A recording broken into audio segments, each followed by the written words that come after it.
Vamos a orar. Señor, te agradecemos en el nombre de Jesús por tu gran amor, tu gran misericordia, por la bondad que tú tienes con nosotros de habernos guardado con vida y con salud y de permitirnos llegar hasta este lugar para poder, Señor amado, a hablar de ti, conversar de ti y aprender de ti. Amén. En el nombre de Jesús. Amén. Amén y amén. A ver, ¿quién se acuerda algo de lo que hemos estudiado? Hablamos de los sacramentos. ¿Cuáles eran los sacramentos que se guardaban en la iglesia primitiva? Bautismo y Santa Cena. ¿Cómo eran los bautismos? ¿Cómo se practicaba? Por inmersión, aspersión y... Que responda a ella que no nos deja. Era por inmersión, aspersión. Sí. Puede ser en fuente... Agua viva. Agua viva. Agua... ¿Qué es inmersión? Agua estancada o agua quieta. Sí, y en la otra. Y en el X caso se podía hacer por aspersión. ¿Cómo era Estamos hablando de la historia de la iglesia, cómo fue la iglesia primitiva? Pues tenemos hoy a Juli, que viene del Pastor Luis. de la iglesia del Pastor Luis, y él no es un tema discutido dentro de nuestro ministerio. Entonces yo quiero que esto se quede bien claro, que es algo que hacían en la iglesia primitiva. Por excepciones, ¿cómo era el bautismo por aspersión en la iglesia primitiva? En nombre del Padre, en nombre del Hijo. 3 veces. Se usaba 3 veces. ¿Sí? ¿Dónde se congregaban los primeros cristianos? En casas. Sí. ¿En qué casa? Hablé de una familia o de un matrimonio. Aquila. ¿Algún capítulo que hable de eso? En el libro de Romanos, capítulo 16, encontramos que en la casa de un matrimonio, que Jesús, se cree, no digo que fue así, se cree que eran familiares de Pablo. ¿Cómo se llamaban? Uno era Aquila. Sí. Cuando hablamos de historia, siempre cuando uno da lo que estudian, cuando dan una materia como historia, ¿cuál es la forma de meterse en historia? Leyendo. Sí, aparte de leer. Aparte de escudriñar, uno tiene que introducirse mental y emocionalmente en el hecho. Entonces, claro. Entonces eso le da la posibilidad no de leer, sino de vivir, y entonces uno puede explicarla la historia. Yo, por ejemplo, cuando uno habla de Aquila y Priscila, uno tiene que visualizar, se juntaban en esa casa porque era la única forma. En la iglesia primitiva, algunos, ¿cuántas eran las ramas de la iglesia primitiva? Sí, 2. ¿Cuáles eran?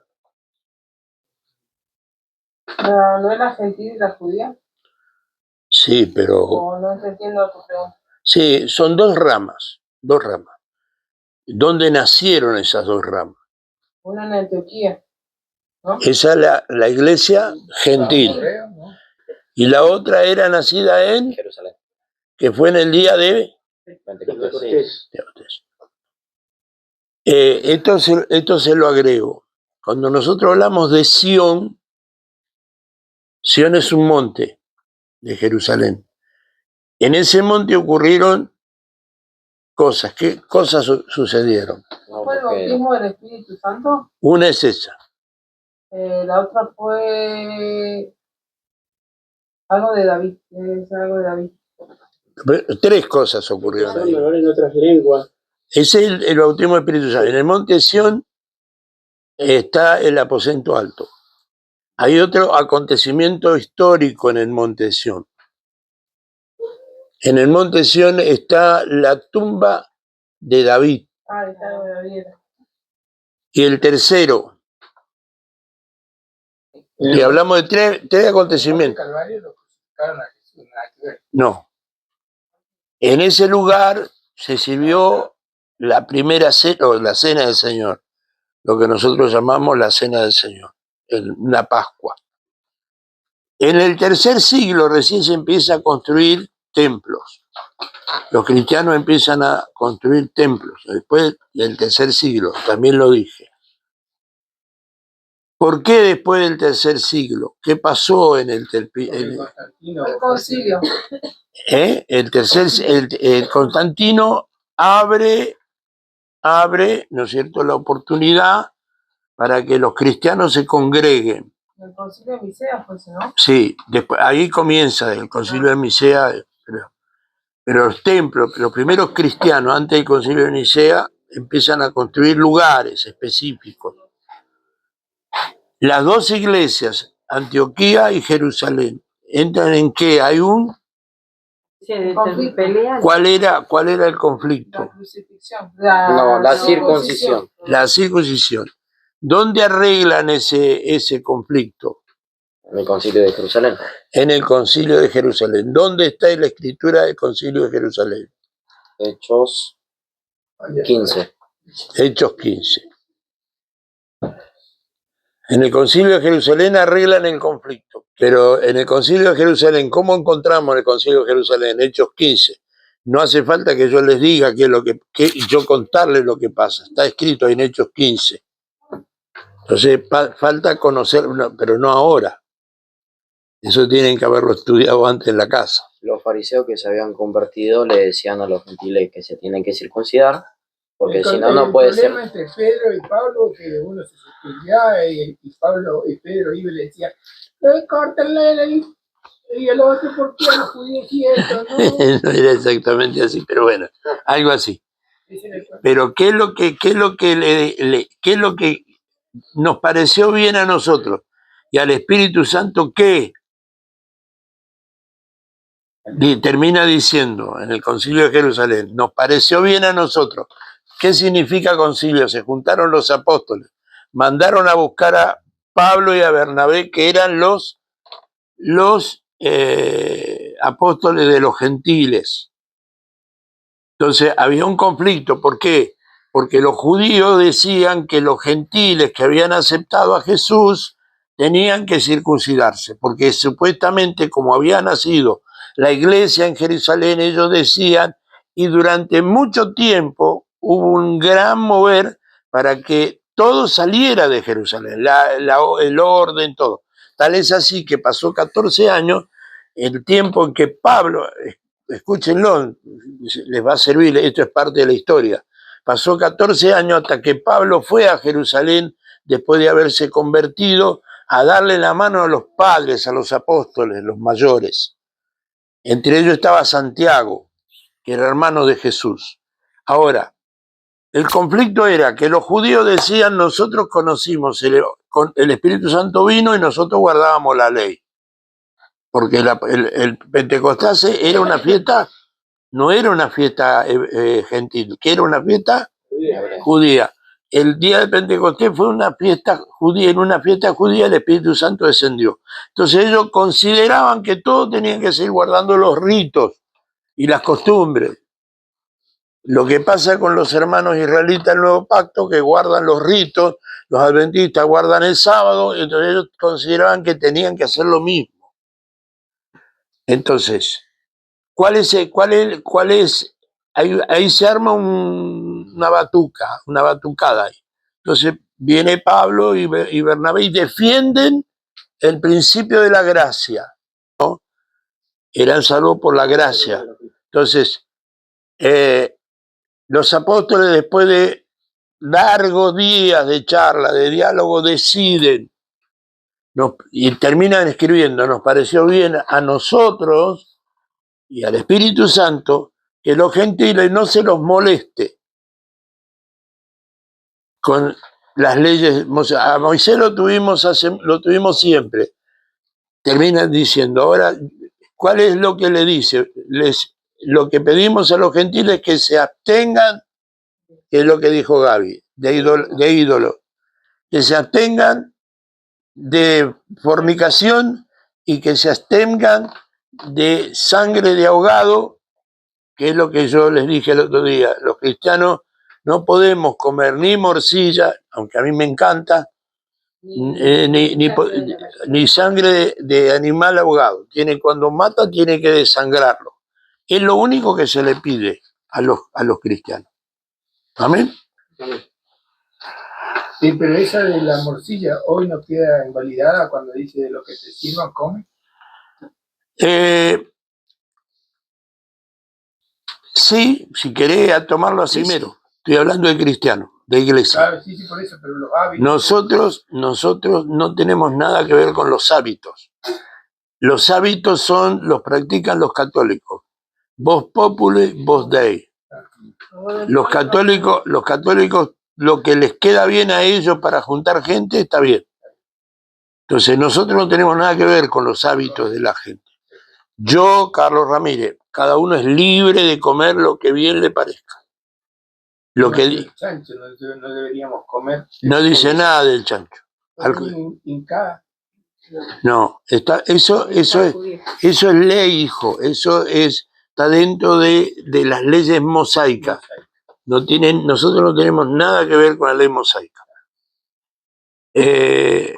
Ese tema del chancho, de esto, aquello, lo otro, no es exactamente eso lo que dice, ¿no es cierto? Cuando se le aparece a Pedro el lienzo que cae y le dice mata y come, no es eso exactamente del alimento. Está hablando porque Pedro era un hombre que guardaba la ley a pie junta y no tenía contacto con los gentiles. No quería, no debía y no podía, porque era judío. Judío ortodoxo. Dice, ustedes saben muy bien que para mí como judío es cosa inmunda juntarme con ustedes. Entonces no podía, porque la tradición judía, la ley mosaica, le impedía juntarse con gentiles. Entonces, no podía, no quería y no debía, no lo podía hacer, aunque quisiera. Pero Dios, su espíritu, le dice, ve a la casa, porque ¿me explico? Entonces, ahora, el alimento todo me es lícito, pero no todo me conviene. Pastor, ¿puedo fumar un cigarrillo? Sí, fumalo. No hay problema. Pastor, ¿puedo tomarme una birra? Por supuesto. Pastor, ¿puedo pincharme? Sí. No hay problema. Es lícito, todo te es lícito. No somos salvos por guardar ciertas costumbres. Somos salvos por gracia. Ahora, en obediencia a la pureza, ¿no es cierto? Porque mi cuerpo es templo del Espíritu de Dios. Entonces yo tengo un templo que tengo que cuidar. Y si el que destruye el templo, Dios lo destruirá a él. Cuando habla del templo, no está hablando de las cuatro paredes, habla de mi templo. Entonces cuando por ejemplo, hace un tiempo atrás, un pastor dijo, dice, ¿sabe lo bueno que es la marihuana? No sabe lo bueno que es. Hoy se comprueba que cierto grado de cantidad de marihuana es un placebo para los dolores. Sí. Ahora, ¿cuál es el problema del placebo de los dolores? A lo otro. La adicción. Claro. Entonces dice la Biblia, pero pastor no habla en contra de la marihuana. ¿Dónde en la Biblia dice marihuana? No, tampoco dice cigarrillo.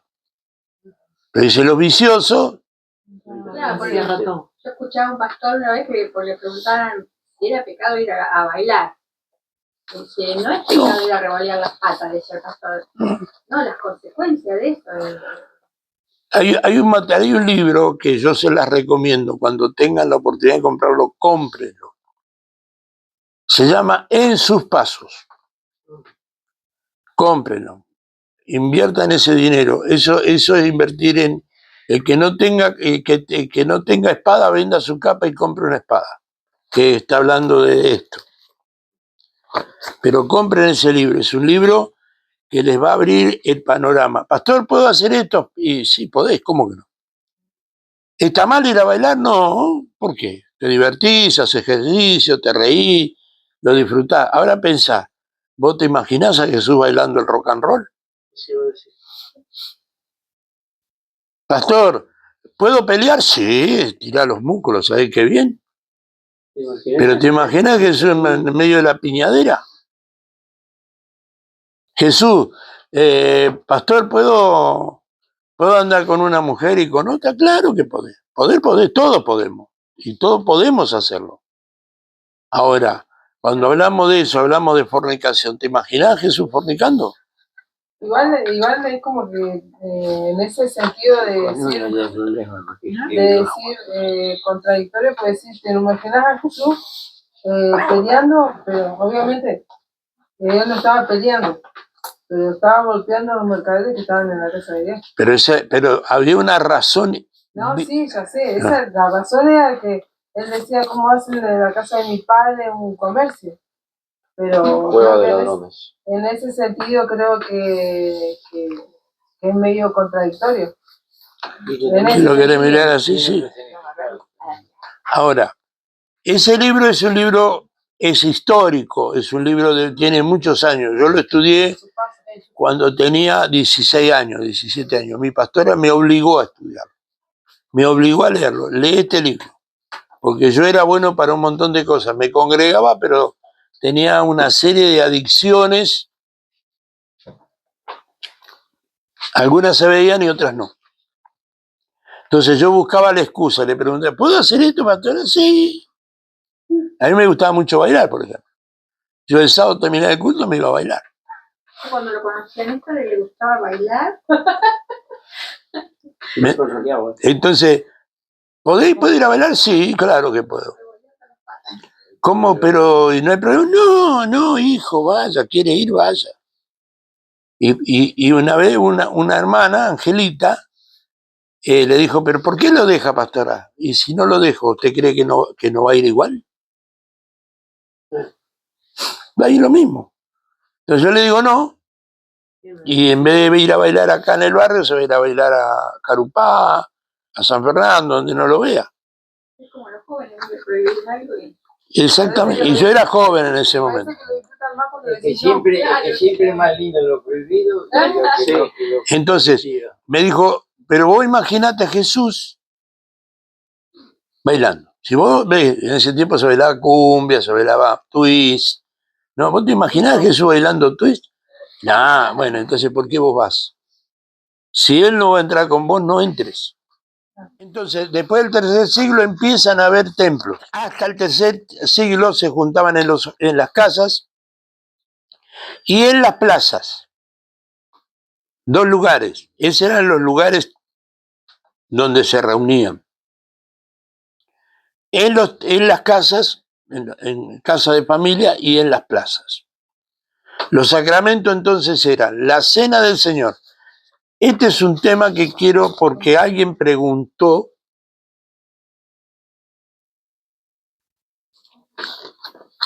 Y el otro día hablamos de la cena del Señor. ¿Quiénes tomaban la cena del Señor? Según la historia. ¿Quiénes puntualmente tomaban la cena del Señor? Los que eran parte de la iglesia. ¿Sí? Los que eran parte de la iglesia. Era una cena, era una fiesta familiar. Y cuando hablamos de familiar, esto es una familia. Pues dice, el apóstol Pablo enseña que le hagamos bien a todos, especialmente a los de la familia de la fe.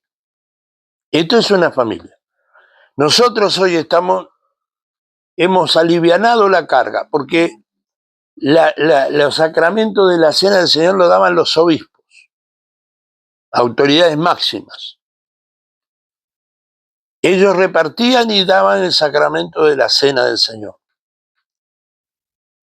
Y no se lo daban a todos, se lo daban a los que eran de la familia, los que habían conocido a Cristo, que habían aceptado a Cristo, que formaban parte de la iglesia, no a cualquiera. Pablo, Los que habían sido bautizados también eran parte de la familia. Es decir, los que habían aceptado a Cristo, y por supuesto que se bautizaba.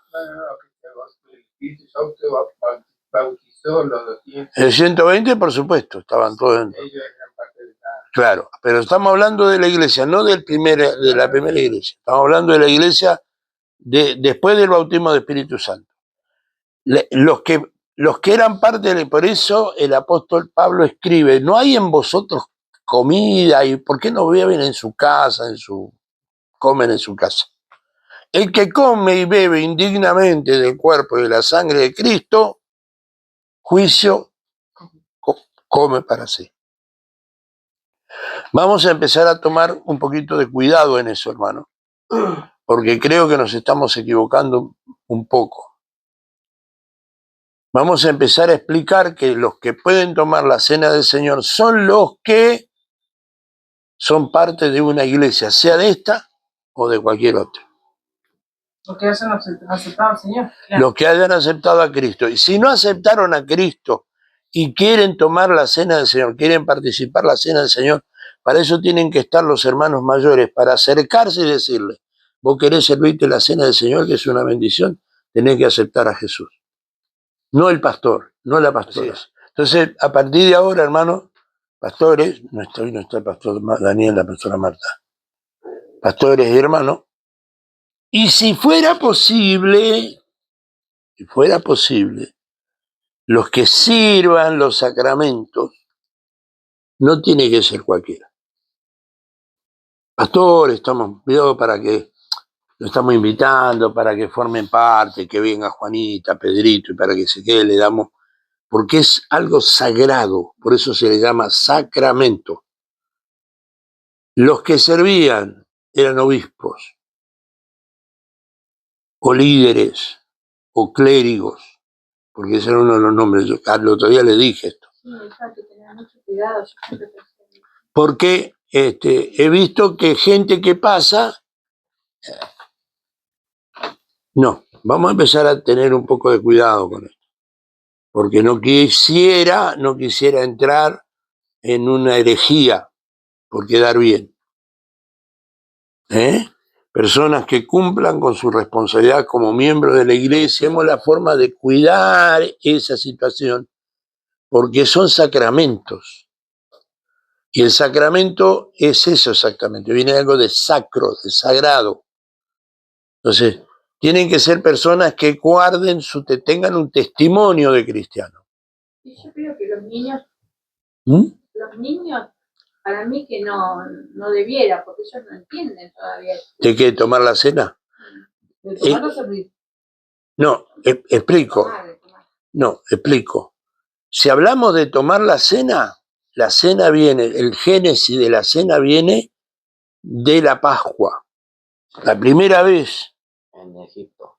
¿no es cierto?, que se habla de Pascua, en el libro de Lucas, habla llegado el día de la Pascua, Jesús se juntó con sus discípulos, y en la Pascua se servía la cena a todos, toda la familia tenía que tomar la cena. Entonces si yo digo, no, los chicos no, hago algo que se llama romanismo. ¿Vos fuiste católico o no? No. Bueno, gracias a Dios. Vos fuiste católico. Bueno, no termino. Yo también, yo tengo todos los sacramentos catolicismo. Bueno, ¿a quiénes se le daba por primera vez la primera comunión? A los niños, a los niños de 12 años después de haber hecho el catecismo, estar bautizado. No, pero había otro. Y que los padres que vean. No. Lo primero que tenía que pasar a un niño para que recibiera el sacramento de la comunión era que perdiera el primer diente. Entonces le caía el primer diente, entonces estaba justo en la edad, o sea, a los 8, a los 6, a los 10. Y cura lo primero decía, ¿perdió el primer diente? Sí, bueno, entonces puede pasar a estudiar catecismo. Le daban el catecismo y después del catecismo le daban, por primera vez, le ponían el moñito acá. ¿Qué es eso? ¿Qué es catecismo? Catecismo es un estudio bíblico, estudio dogmático, no bíblico. Pero yo no hice todas esas cosas. Sí, no, Yo estudié en una escuela católica Y hay que tener una foto. y tengo una foto de traje blanco con moñito. Con el librito. Sí, Y una cara de santo tenía. Y acá el moñito ahí con los dos padrinos y pantaloncitos cortos. exactamente. Monaguillo no. No. No llega tanto. Era muy malo, perdón. Los salesianos llegué a hacer una Sí. guisa. Yo estuve en el colegio de la Orden de Don Bosco, que son salesianos. Quiero decirle, entonces, si nosotros decimos los niños no, estoy haciendo eso, romanismo. Entonces yo, antirromanista total. Hubo un tiempo donde la Biblia abierta y la iglesia cuadrangular usó el famoso cuello clérigo. Y en la iglesia del Señor, la cual ganó por su sangre, hubo un tiempo donde hubo una discusión que quería que nos ponernos cuello clérigo. Gracias a Dios, el pastor Abel Montesinas Sarabia, ¿cuál era el punto del cuello clérigo? El cuello clérigo era para diferenciarse y tener cierto grado de respeto en las autoridades. Bajo un cuello clérigo sos un sacerdote. Todos somos iguales delante de Dios, sea Bueno, pastor, sea un hermano. perdón, sea un niño. perdón. Los pastores, la idea era, los pastores con años de ministerio, como el caso particular mío y de otros pastores, que se le diera la oportunidad de usar cuello clérigo. Gracias a Dios, este pastor dijo nunca, porque eso es católico, romanista. Y yo lo entendí después, porque yo como venía de la Biblia abierta, donde el reverendo usaba cuello clérigo, bueno, Ferreira era reverendo. Entonces, La espada de Ferrer. sí. Entonces, todo el sacramento, chicos, volvamos a lo mismo. Empecemos a tener un poco de cuidado con eso, ¿sí? Por favor. Sí, hablamos del sacramento. El sacramento del bautismo sabemos que es en el nombre del Padre, del Hijo y del Espíritu Santo. ¿Por qué hay algunos que dicen en el nombre de Jesús? ¿Por qué Pedro? El bautismo sí tiene que ser para mayores. Sí, con personas de 12 años. Eso sí, los niños no. ¿Por qué hay una orientación de los que dicen bautícese en el nombre de Jesús? ¿Por qué Pedro dice bautícese cada uno en el nombre de Jesús? Yo lo expliqué. ¿Por qué estoy haciendo esta encuesta, chicos? Porque hay muchas... Hoy hablábamos con el pastor Luis, que es un teólogo, que dice, a veces uno no sabe si ser minista o wesleyano, ¿no es cierto? Entonces decía, las doctrinas se mezclan. Entonces yo quiero, si hay algo que yo defiendo, no son las formas, sino la doctrina. Y hay veces que dentro de las congregaciones alguien soltó y dijo, nosotros no tenemos que bautizar en el nombre de Jesús. En este aparato hay gente que dice que el verdadero bautismo es en el nombre de Jesús. Y está escrito. Pedro en el primer discurso dice, le preguntaron, señores, ¿qué debemos hacer para ser salvos? Entonces Pedro le dice que se bauticen en el nombre de Jesús. Ahora, ¿por qué lo dijo Pedro? ¿Y por qué hay gente con esa doctrina que afirma bíblicamente que es en el nombre de Jesús? ¿Por qué Pedro dijo? Porque se lo decía a los judíos. Porque los judíos no creían en la santidad de Jesús. Creían que era un profeta más. Pero Jesús, en Mateo 28, dice, por tanto, id y haced discípulos a todas las naciones, bautizándolos en el nombre del Padre, y del Hijo, y del Espíritu Santo. Perdón, pero no es esa la pregunta. La respuesta fue a media bien. ¿Por qué? Los judíos no creían en Jesús, y aún hoy no creen. Han dicho que lo están esperando. Es más, el otro día había un rabino ortodoxo que dijo que era un demonio. Que Jesús era un demonio. No creían en Jesús. Entonces, los judíos creían en Dios Padre y Dios Espíritu Santo. Pero no creían en Jesús.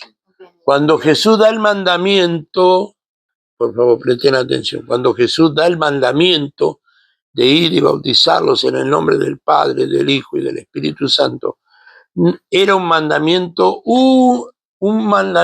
universal. ¿Y por dónde tenían que ir? Era un mandamiento universal.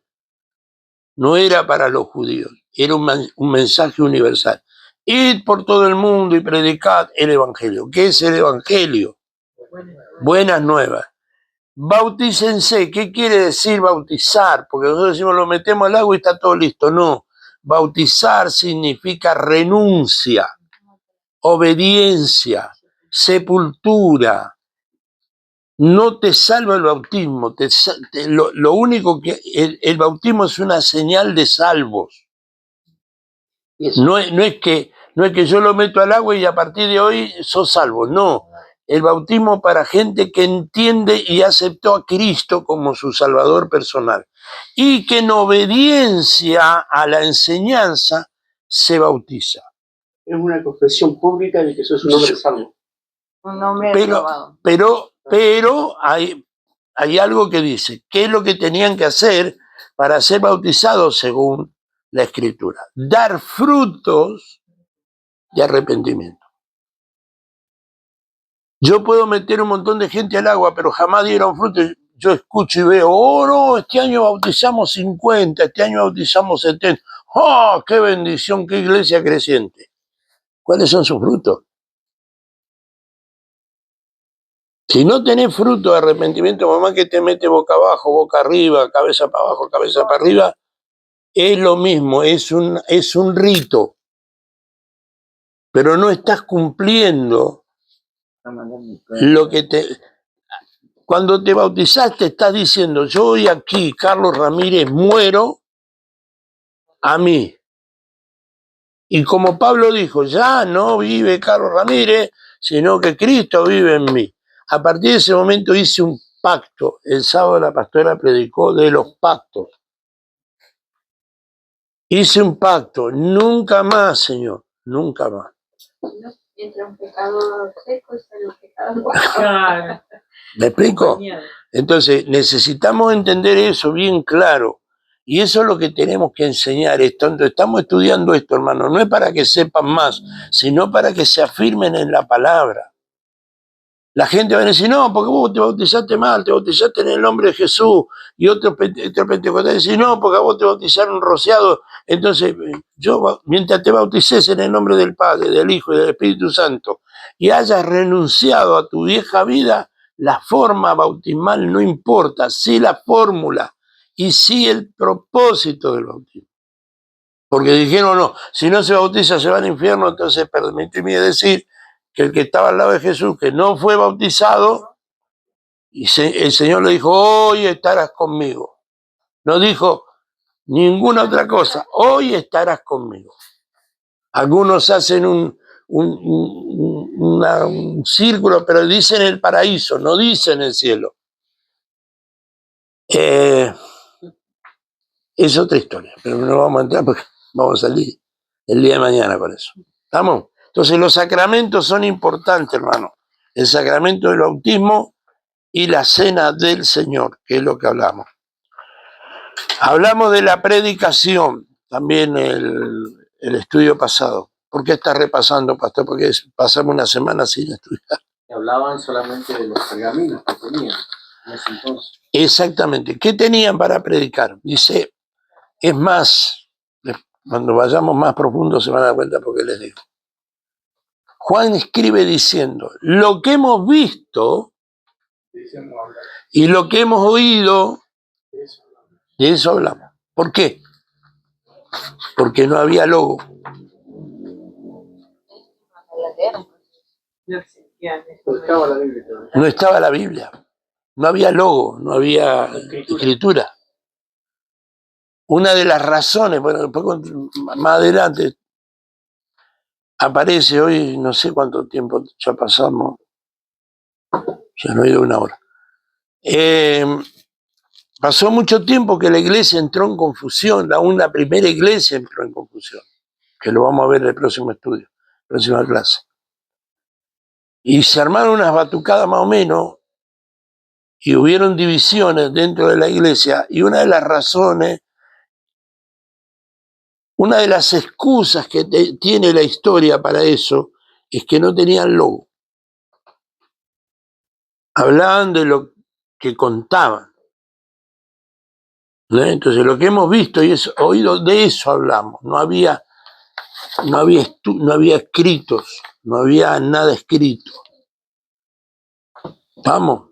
Entonces, ¿qué predicaban? Lo que vieron y escucharon. Lo que hemos visto y hemos oído. El Señor me sanó a mí, te cuento a vos. El Señor me sanó a mí.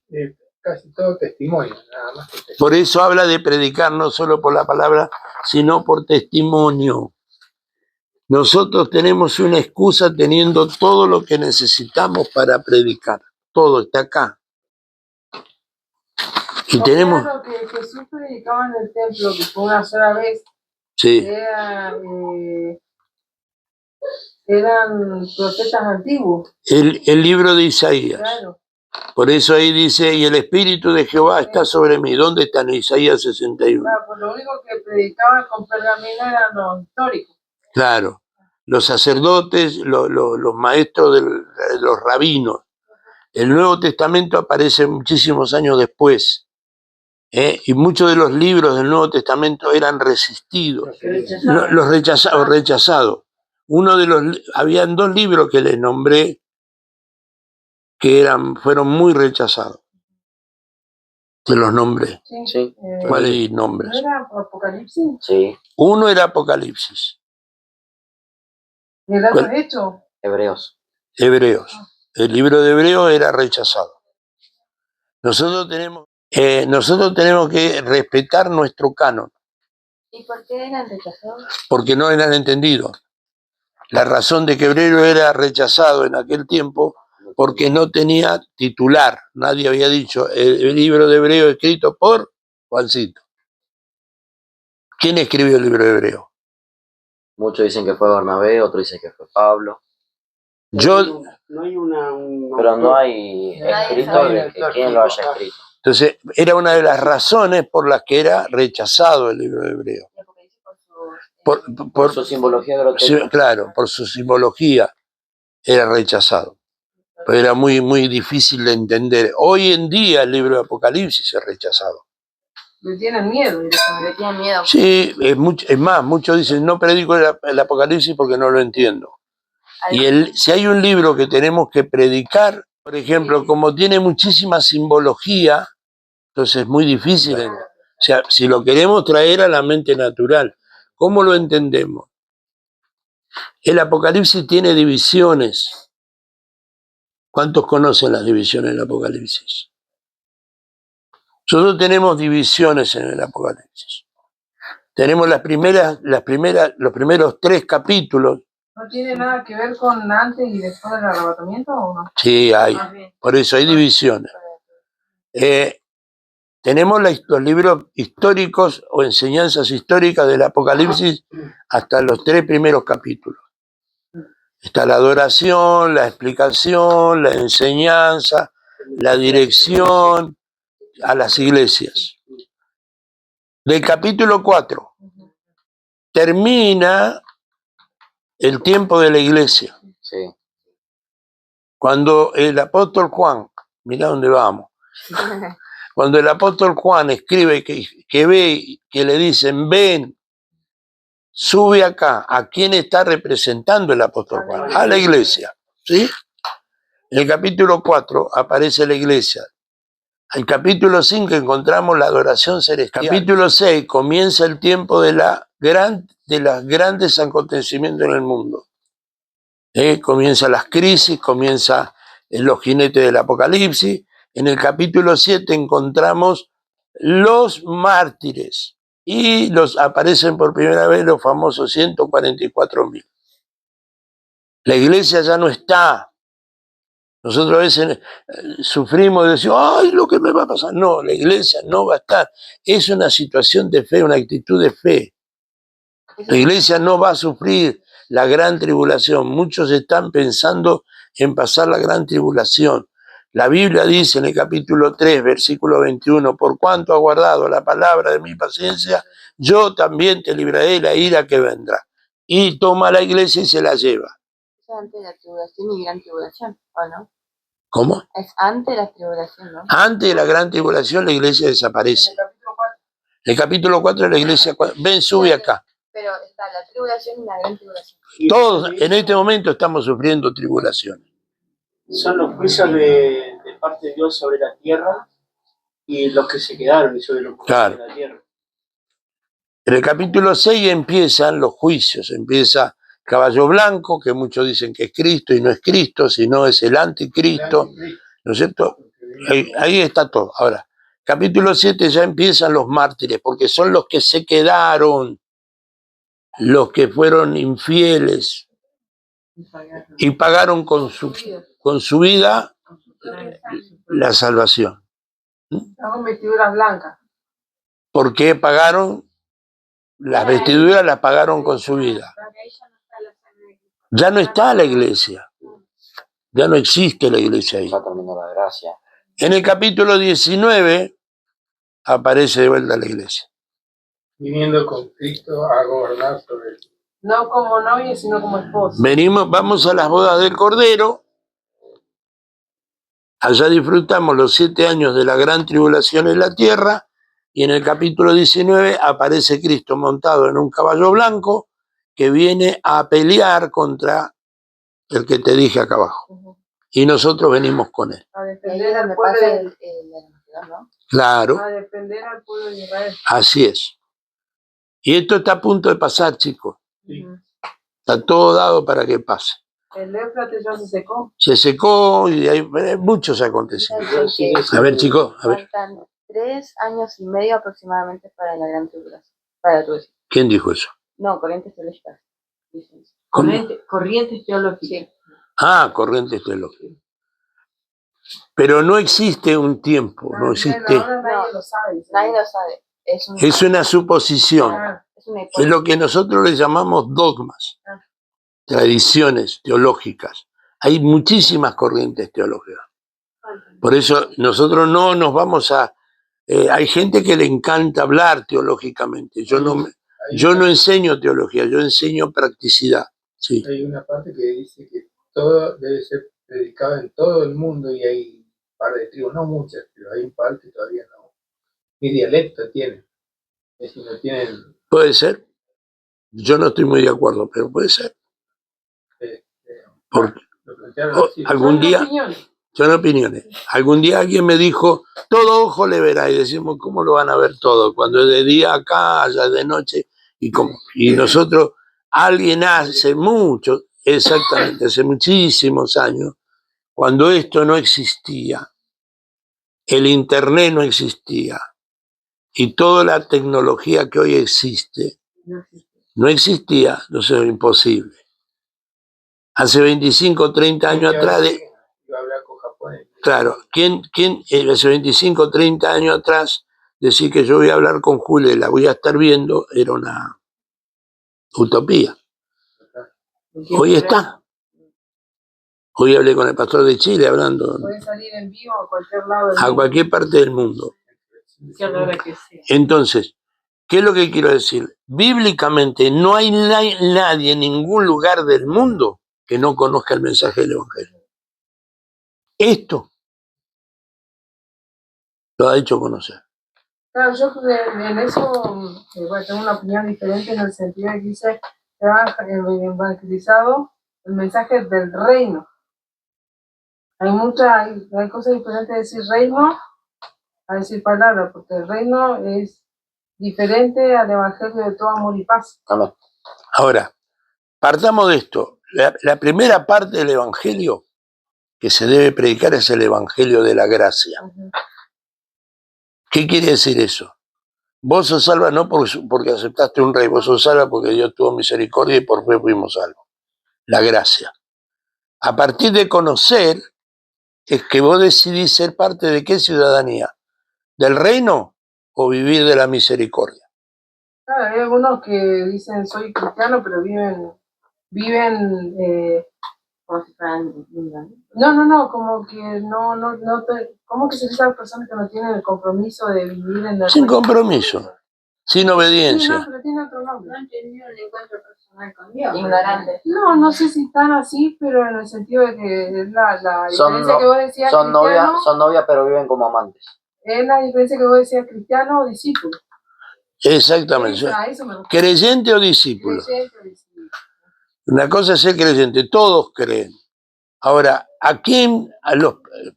El que pide, recibe. Cuando el evangelio de mucha gente que no tienen, no tuvo, ni tendrán la posibilidad de esto, pidieron y están comiendo de gracia. Y Dios en su misericordia también a ellos se le ha asomado. Ahora, nosotros tenemos una responsabilidad diferente. No podemos vivir de la gracia y de la misericordia. Nosotros tenemos que buscar la bendición. Y la bendición tiene un precio. El que pide, recibe. Y el que busca, halla. Nosotros estamos en los últimos 2 escalafones. Buscamos y nos conocemos. Somos conocidos de Dios. ¿Viste el pasaje que dice, no te conozco? Sí. Entonces, nosotros tenemos que lograr ser conocidos, porque el que golpea, se le abre. No te abre quien no te conoce. ¿Me explico? Nosotros a veces decimos, voy a estudiar, pero ¿para qué estudiamos? Para entender que tenemos un compromiso más grande. Tenemos que ser sabios. Por eso es que usted dice, pastor, ¿por qué me está preguntando? Porque necesito que estén, porque le van a preguntar, es decir, ¿cómo? ¿Quién me va a preguntar? No sea problema, le van a preguntar. ¿Quién no le va a preguntar la pregunta? Porque muchas veces vamos a ser probados. La idea es que tenemos que ser probados. Si yo soy un desordenado, soy un desobediente, soy un irreverente, soy un irrespetuoso, soy un egoísta, si soy un mal hablado, ¿quién me conoce? Lo que uno dice no condice con el testimonio de uno. Entonces, ¿quién puede conocerme? Porque están mostrando a dos lados. ¿Me entendés? El mundo no te conoce, porque el mundo no te conoce. El mundo te desconoce. Pero si sos todo lo que el mundo te aplaude. Soy un adúltero, soy un fornicario, soy un ladrón, soy un mezquino, soy un mal hablado, soy una falta de amor, soy esto y aquello y lo otro. ¿Quién me conoce? ¿Te podrá conocer el Señor? No. Yo puedo predicar muy lindo. Hoy un pastor me dijo, la verdad, pastor, que usted en su predicación habla de Dios y te hace sentir a Dios en el mensaje. Sí, puedo predicar muy bien y la gente puede sentir a Dios, pero el que me tiene que conocer y me tiene que dar la aprobación no son ustedes, no son los miembros de las congregaciones. A los pastores que le tiene que dar la aprobación es el Señor. Te conozco. ¿Me explico? No importa cuántos años, cuánto sepas. Saber implica que hay cosas de las que vos te podés salvar porque te cuidás, esto no me corresponde, porque esto acá la Biblia dijo. Entonces la predicación era, todos podían predicar. Hoy en día hay predicadores que lamentablemente nos hemos convertido en artistas. Y si no, diablo sabe la Biblia también. claro. Entonces, antiguamente la iglesia era la usada. ¿Quiénes son la iglesia? Todos. Entonces, Carlito se paraba y decía, sí, porque yo recibí del Señor tal cosa.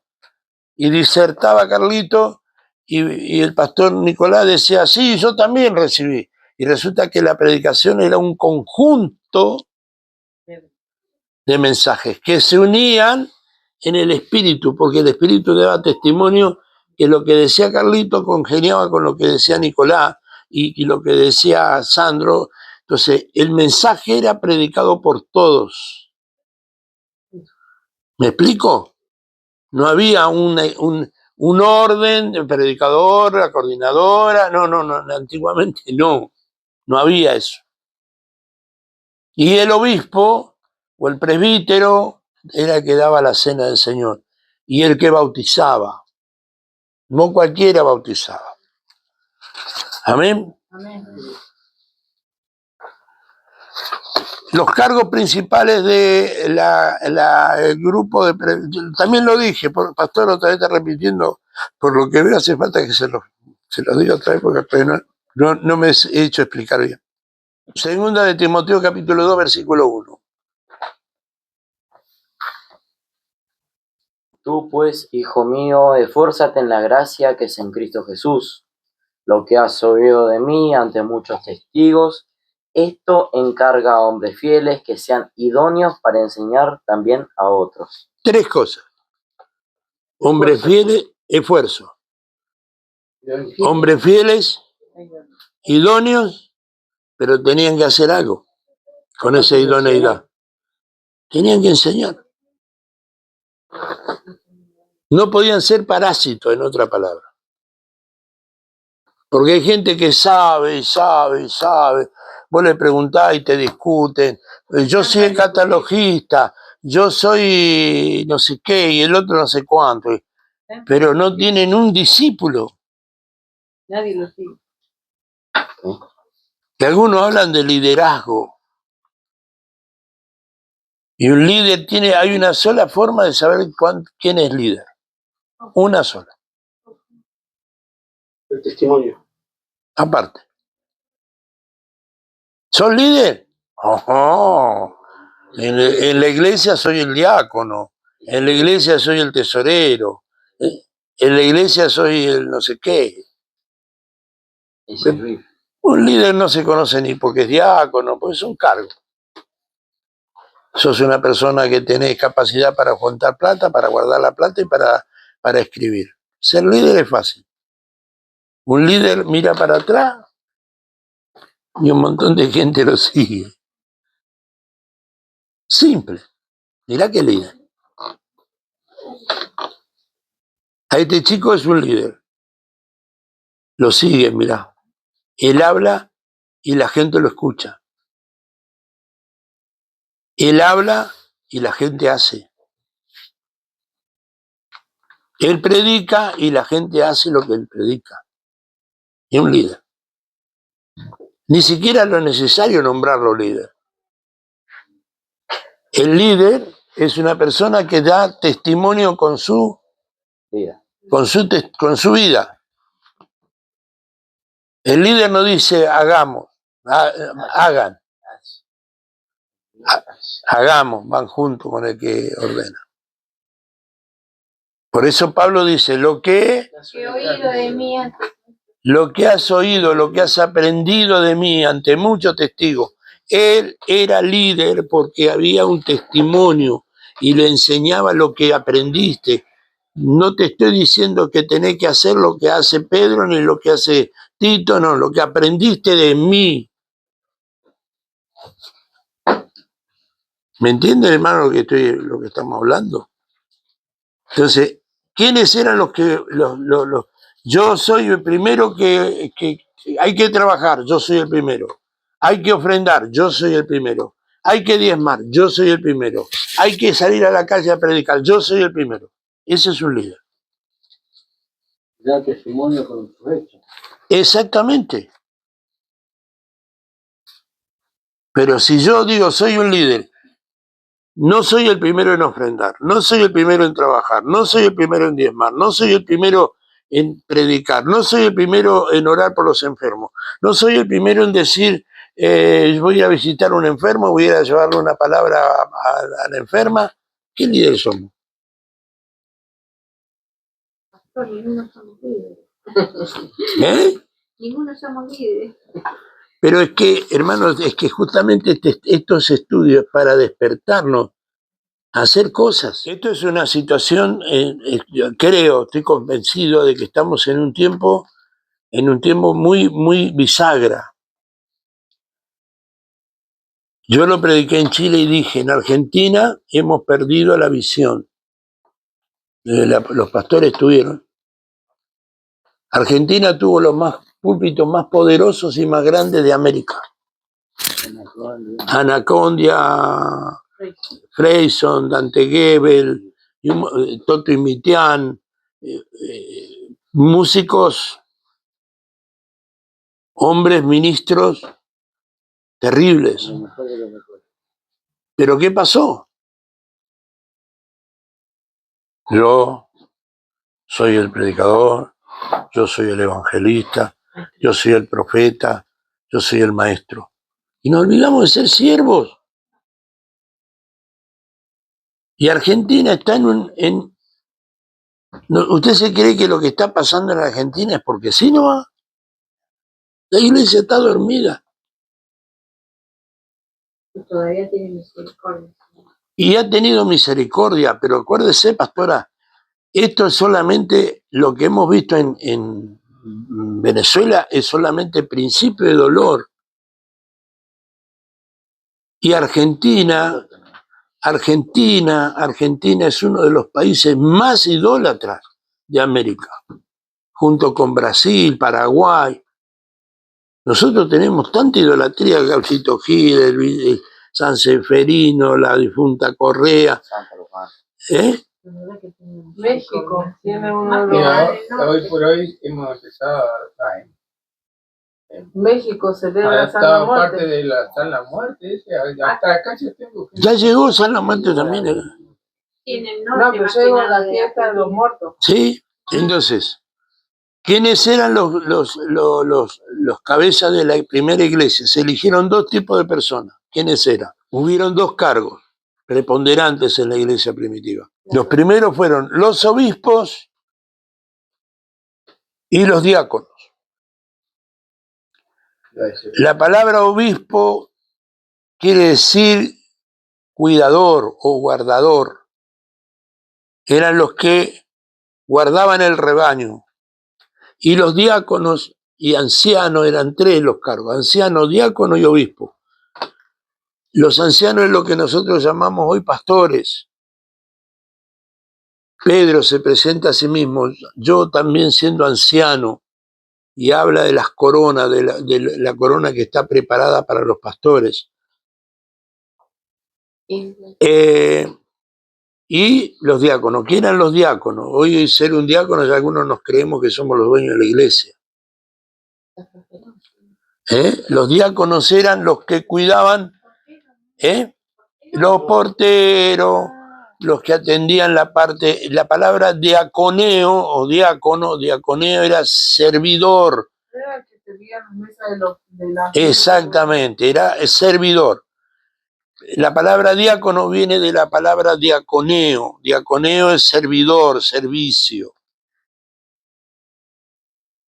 Había tres ancianos, que eran los pastores, obispos y diáconos. ¿Por qué había ancianos? Porque la iglesia creció en el Imperio Romano.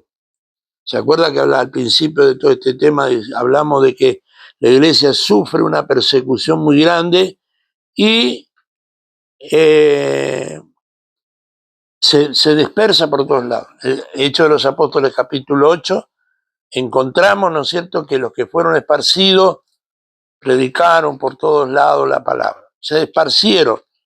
Terminan diciéndoles, ya les hemos ocupado las ciudades, los templos, los ídolos, por todos lados estamos nosotros. Aunque los perseguían, los mataban, ellos estaban en todos lados. La iglesia había crecido, entonces necesitaba ancianos, personas responsables. La palabra anciano no significa viejo, sino significa maduro. Hay muchos ancianos que le falta madurez. Que les falta madurez. Es como cuando decían, si alguno está enfermo, que vaya con los ancianos. Exactamente.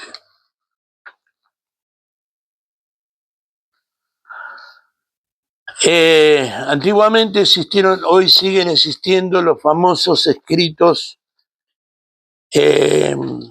falsos. Por eso nosotros tenemos que tener cuidado. Dentro del canon bíblico, ¿cuántos libros hay en la Biblia? 66 libros. Estaba escuchando que están armando una nueva Biblia. Sí. Que dice que encontraron Papiros en la Mar Muerto. papiros y eso. Sí, es verdad. Bueno, dentro de esta Biblia está... Pero los papiros que encontraron no son para una Biblia, son escritos que resaltan lo que ya está escrito en la Biblia. Pero es lo que dicen para Claro. poder tergiversar todo lo que... Nosotros hoy tenemos el problema de un montón de vertientes escritas. En la Biblia tenemos 66 libros. Y hay otra, la Biblia católica tiene una serie de libros apócrifos. 73. ¿O no? Entonces, esos libros fueron desconocidos por quienes, los primeros padres los desconocieron. Entonces, siguen habiendo hoy esos tenemos el libro de Enoc. Pero no dejaban leer a nadie, ellos no leían nada. Claro. Tenemos el libro, hoy en día mucho. Está la epístola, la famosa epístola que Claro, están en la epístola de San Pedro, epístola de no sé, de San Judas, la epístola de María. Son libros que no tienen asidero bíblico. Nosotros tenemos que entender. Hay libros históricos, por ejemplo, si usted lee el libro de los Macabeos, léalo históricamente, es bueno conocer. Es para conocer historia. Igual hay que tener cuidado. El libro histórico. Con muchas tradiciones judías, cosas Claro. muy raras, como la oración a los muertos. Claro. Era una tradición. Claro, Sí. hay que tener cuidado con eso. Espérenme un cachito, les cuento esto para que sepan. Yo no estoy sacándole cuero a nadie, por favor. Nosotros tuvimos una visita hace poco tiempo atrás de un judío. Y el libro de los Macabeos, vos tuviste, cuando el libro de los Macabeos habla justamente de las tradiciones de los muertos. Y este varón de Dios, tantos años dentro de los judíos, parece que se olvidó de que el canon bíblico tiene 66 libros. Y yo no desconozco su don. Lo reconozco, lo desconozco y lo digo. Es un hombre con un ministerio profético.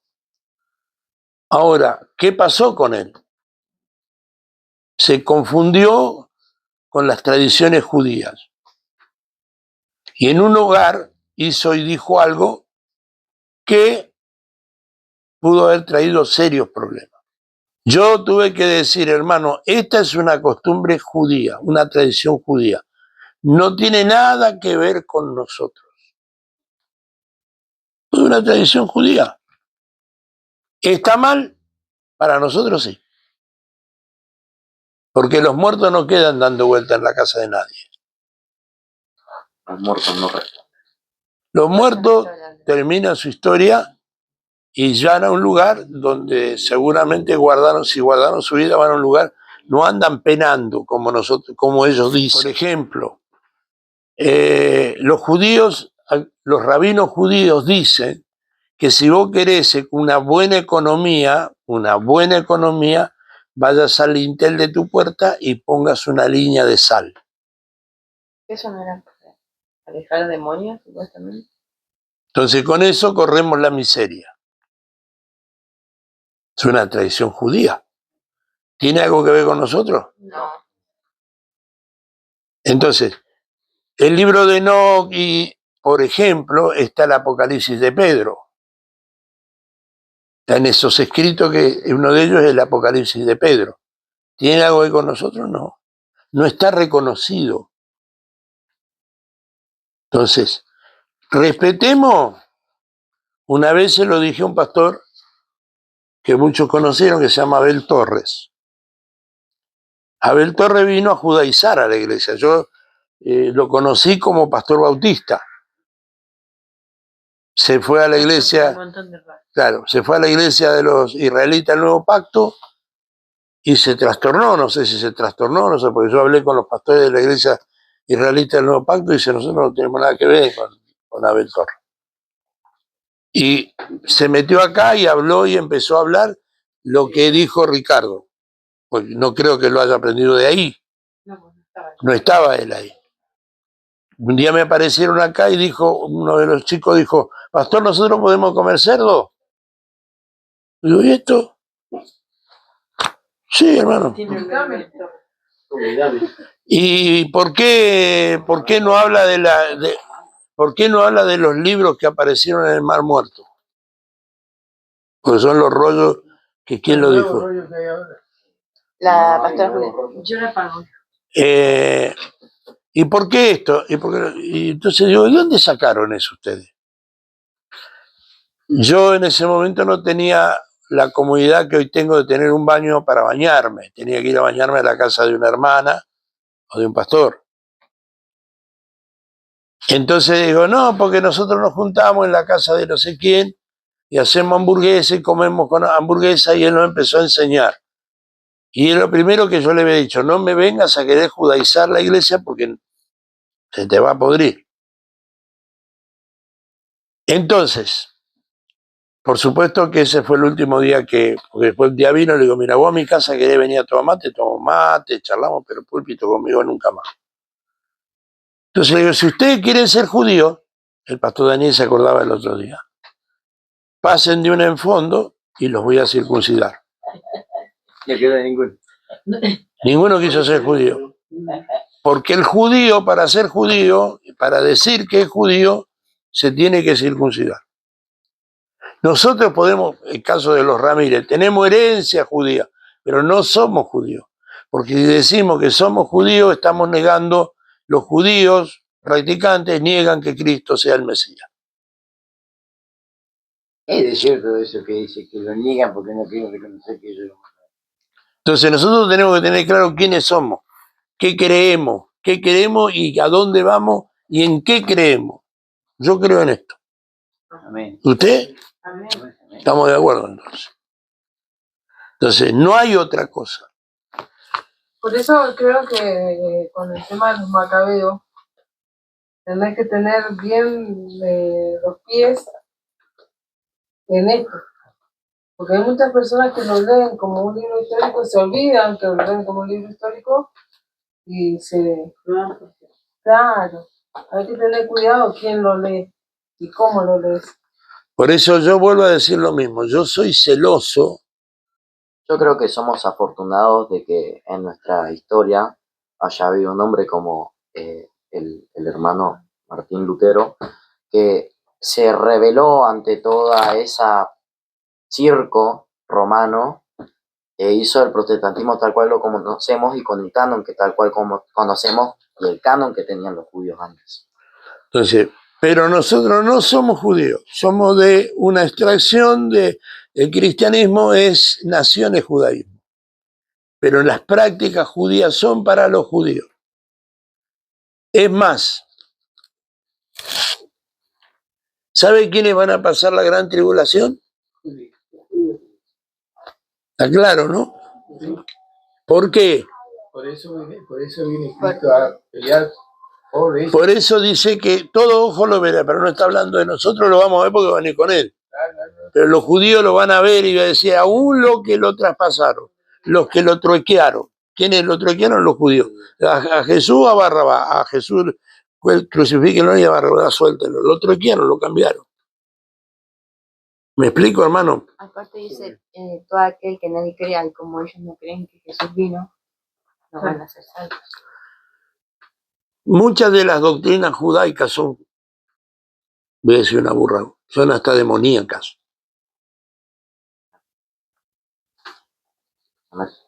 Porque todo aquel que no reconoce que Jesús vino en carne, cuando dice Jesús está hablando del Mesías, saben lo que son. ¿Alguna pregunta?